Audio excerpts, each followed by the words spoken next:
What up? It's your boy T-Man Reaction. Today's MJ Day. We'll do some MJ reaction videos as well too. This one's from somebody I've been doing reaction to. If I want my favorite group of all time, New Edition, who was also inspired by Michael Jackson and his brother Jackson's father as well too. Though this one is about Michael, but this one is about Michael Jackson as well too. I think Mr. DJ do Michael Jackson stuff as well too, and this one is about why Michael Jackson didn't appear on the Jackson songs Torture video, the video off their song off their the Jacksons let me see, their Victory album as well too. Yeah, Victory, right? Yeah, Victory album. I'm trying to remember what number album it is. Yeah, just self-titled, Going Places, blaming the boogie. Well, that's not Destiny. Sorry, Destiny. Triumph, the 5th album. So yeah, or the 6th album if you count the live as an album. But anyway, this is off that album as well too, though. But that majority of the album, Michael Jackson and Jermaine didn't appear on any of the video. They did a tour. It was truthfully the Thriller tour. Just put stuck the Victory on there just to put the Jackson on there. But this album, the album had all songs where they had some songs collectively where, and as well as each member of the song had a song they led on, including Tito. But on the videos for the video for the songs that released for the likes of Torture and Body, neither Michael or Jermaine made appearance in the videos at all. It was just the remaining 4 brothers: Tito, Marlon, Jackie, and Randy. So yeah, although Jackie didn't do half the tour because of an injury, but still. Either way, let's hear a story about this. A multitude of film clips from Thriller. Already we've seen 2 film clips from your own album. Suddenly Torture comes out. There's no Michael, and there's no Jermaine.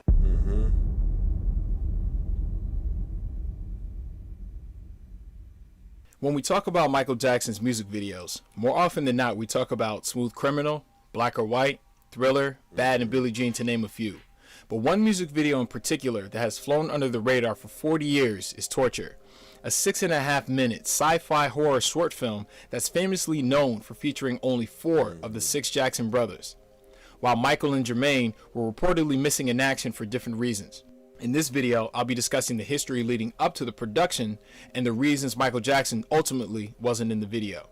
While you're here, please be sure to hit the like and subscribe button, and without further ado, let's get into it.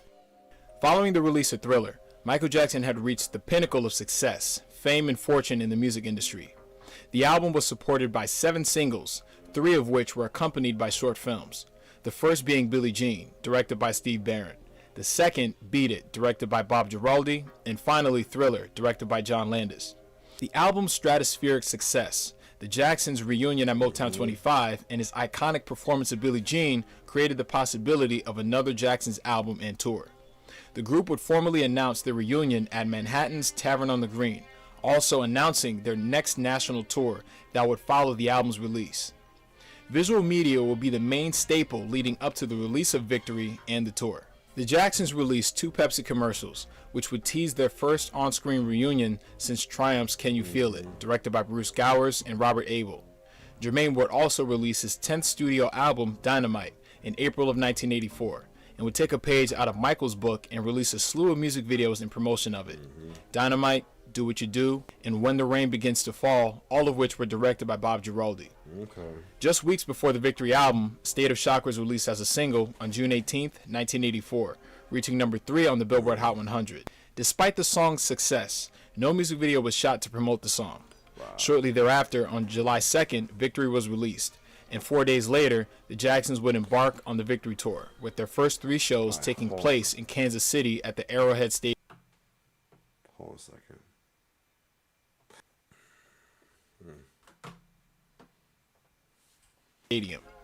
By this time, the only element missing was a short film to accompany the album's next single, Torture. Co-written by Jackie Jackson and Kathy Wakefield and produced by Jackie, the song tells a dark story of a relationship's ending and the torture a man endures while still being in love with the woman. Amidst the tour, planning and pre-production will begin on the video. John Diaz will be brought on to help oversee the video's production. He would later produce Michael Jackson's Dangerous Tour, live in Budapest broadcast, which aired on HBO in 1992. At some point in late July or early August between shows for the Victory Tour, Michael was at the first meeting with the producers and his brothers in preparation for filming Torture. Michael, who had conceptualized Can You Feel It and was very hands-on for his previous short films for Thriller, would sketch out his ideas for the film, saying what he wanted to do. Given Michael's love of fantasy themes and his exceptional gift for illustration, one can presume that he drew what would eventually be commissioned.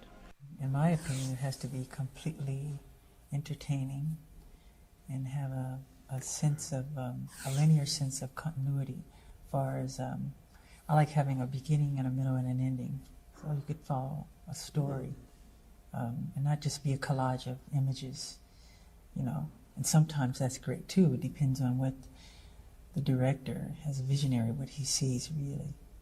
How much do you put, how much faith or trust, or how much of it do you let the director decide? Are you very involved in the concepts? Oh, I'm very much involved in complete making and creating of the piece. I mean, it has to be from, you know, my soul. Usually, you know, it's an interpretation of the music, so I would think so, yes. Producer Kathy Doherty would reach out to makeup artist Ed French, known for his work on Terminator 2 Judgment Day and Star Trek VI The Undiscovered Country, and many other movies and television shows.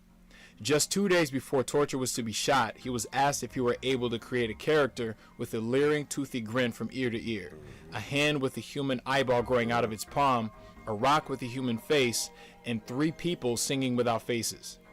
Jeff Stein was hired as a director for the video. Up until that point, he had directed music videos for Billy Idol and the Cars. He also wrote and directed the 1979 rockumentary The Kids Are Alright.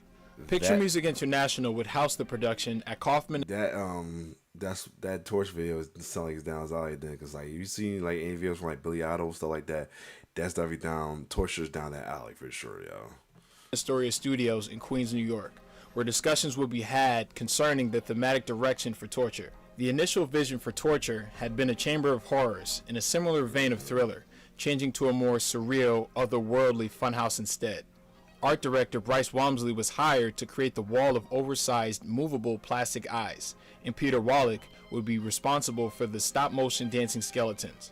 What would go on to be one of the film's many antagonists would be a combination of Dr. Phibes, played by Vincent Price in the 1971 film The Abominable Dr. Phibes, and Sardonicus, played by Guy Rolfe in the 1961 film Mr. Sardonicus.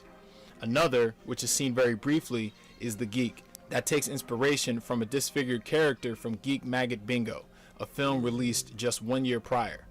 Luis de Taliga would also create the costumes for the dancers, including the spider costumes. The production had originally planned for the shooting to be completed in the 4 days between the Knoxville and Detroit tour dates. It was reported in the New York Daily News on August 22, 1984, that all 6 brothers were on set to film the video and that an argument took place between Michael and his other brothers, resulting in Michael leaving the set and not participating. However, this report is contrary to Jermaine's explanation for not being in the video due to CBS and Arista not coming to an agreement. So now the thing was Torture. Right now, well, this comes to another political question. No film clip for Stay the Show. Yes. A multitude of film clips from Thriller. Already we've seen 2 film clips from your own album. Suddenly Torture comes out. There's no Michael. And there's no no me. Jermaine. Okay, I wasn't there because of contractual wise, and I really this one of the. Okay, that explains why why they didn't have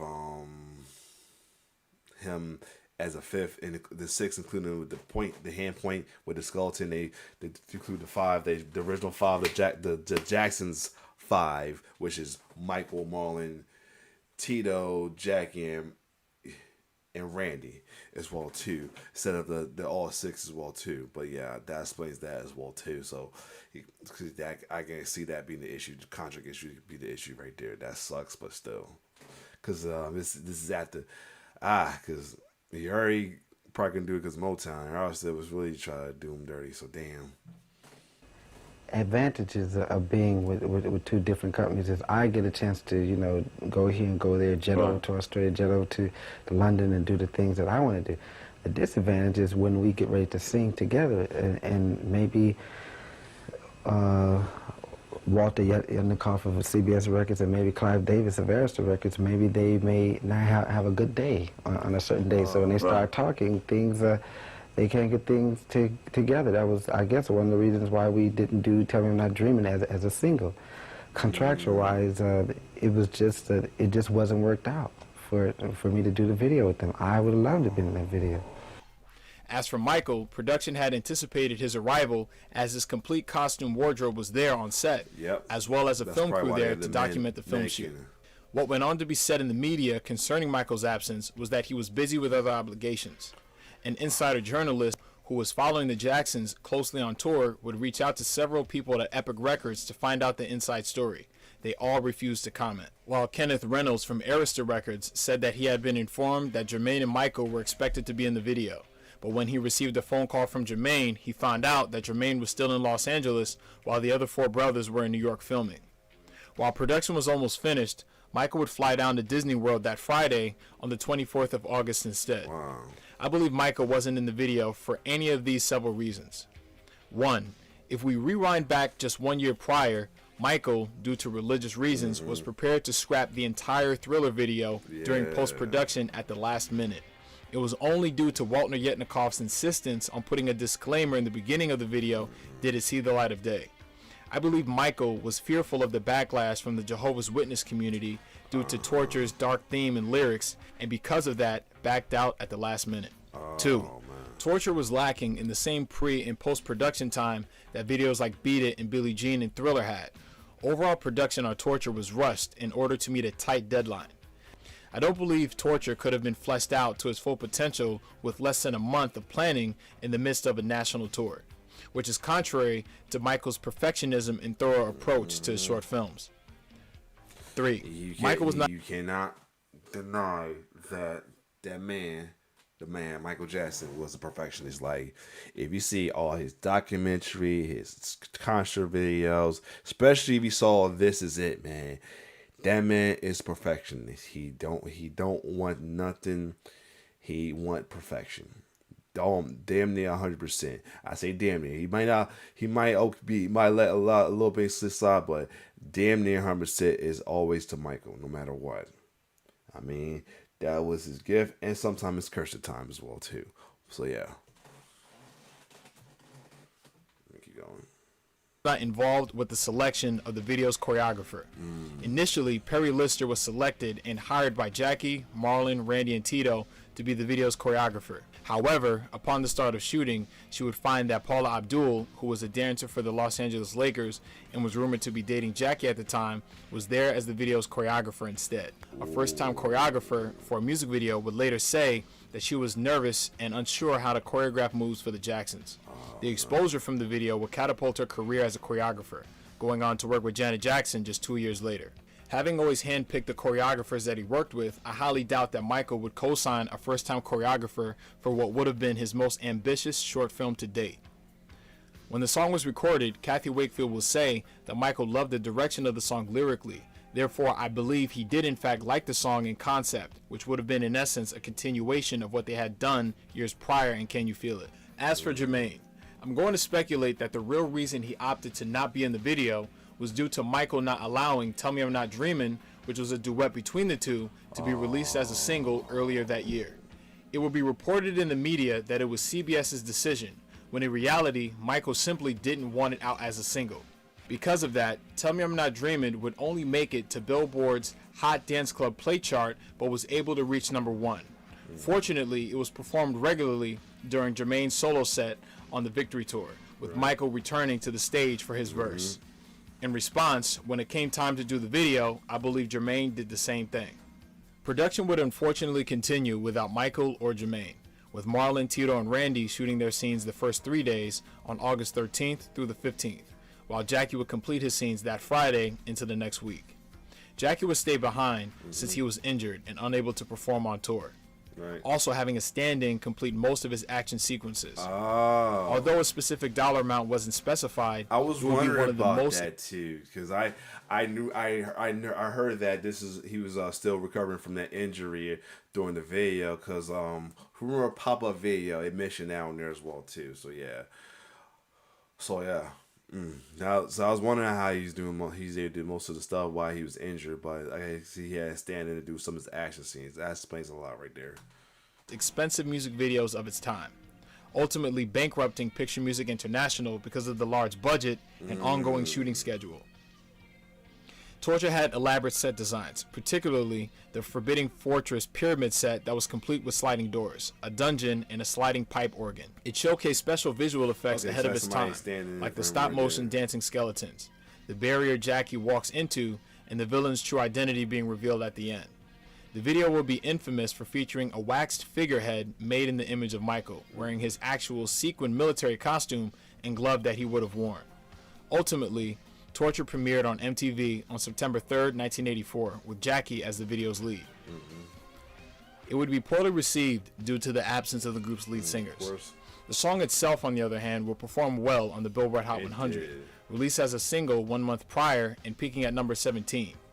Unfortunately, Torture, along with State of Shock, were never performed live on the Victory Tour. Again, because it's really the Thriller Tour, just Victory slapped on it. That's all it is. It's really what somebody even said it. They called the Thriller Tour, but it was just they call it Victory because of the album, but it was really the Thriller Tour. This just didn't do word Thriller on the album. The song Thriller on there. That's it. I wholeheartedly believe that Torture would have went down in history as one of the greatest music videos of all time had Michael and Jermaine been there to do the short film. It would have been the cinematic zenith point of their career up until that point. The short film would have made more sense, allowing them to film the shots that were originally storyboarded that involved Michael and Jermaine. Their absence most likely forced Jeff Stein to scrap most of the shots they had planned, leaving the video's narrative to be very unclear. It would have been the first and only short film to feature Michael's signature looks at the time: his sunglasses, the sequin glove, military jacket, and socks. My belief that the concept of Torture came from Michael is further cemented by other short films he would eventually do years later.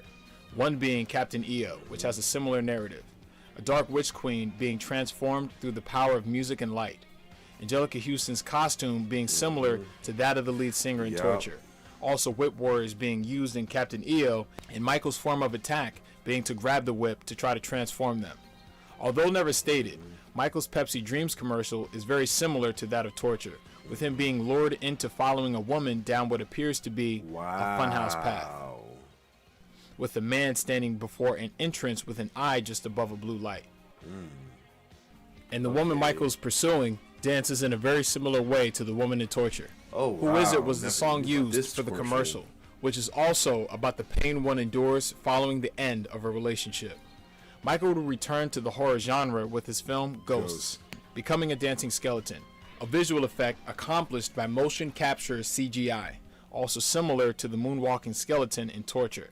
In the end, I believe Torture has been unfairly criticized and judged throughout the years and wasn't given the chance to reach its true potential. If you made it to the end of this video, I hope you enjoyed it. Yeah, definitely, because it was a cool video, in my opinion. The song was awesome. The song was awesome, especially I should say the 12-inch remix, because the album, so the version of the album is a little bit different. The one you hear in the video is like a 12-inch remix of the song as well too. But yeah, other than that though, crazy stuff video goes behind the scenes of any other music industry as well though, especially coming to Jackson's. Other than that, if you like my reaction, like, share, subscribe my YouTube channel. It's your boy T-Bear signing off. One love.